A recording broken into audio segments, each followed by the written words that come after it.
I make figurative sculpture, but actually the figure's not my main focus.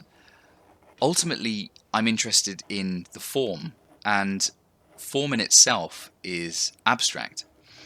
I don't care if it's going to be a figure that's correct in an absolutely anatomical sense.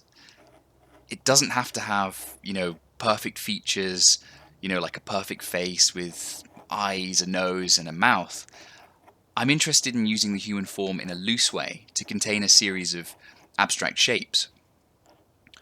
I'm interested in the energy of those shapes and how they communicate within the frame of the human figure. So, my work isn't anatomically correct, but I don't care about that. It's about the forms. The flow of energy has to feel right.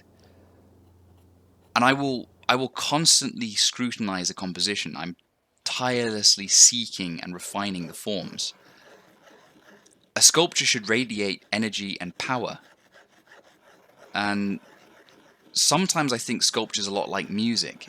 The forms are instruments playing different notes and melodies.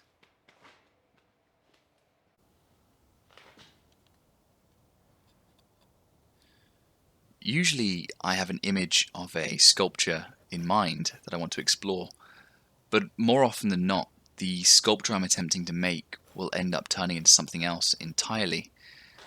Instead of forcing it to be what I want it to be, I often just allow the piece to organically find its own way.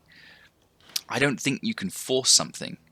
You have to go through the process of allowing it to be what it wants to be. It's a process of dreaming while being awake.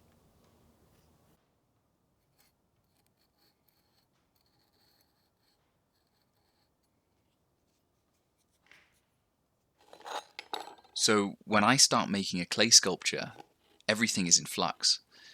For example, this piece started out as a figure based on Prometheus, but has ended up as a kneeling figure fighting a dragon. And for me, this is a really powerful area to explore, since the story it tells to me is of a man slaying his demons.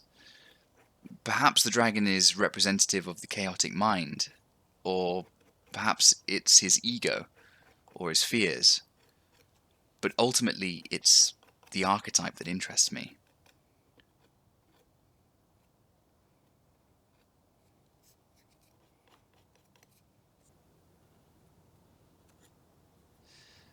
The magic in sculpture happens when I'm not forcing it, but when I allow it to be what it wants to be.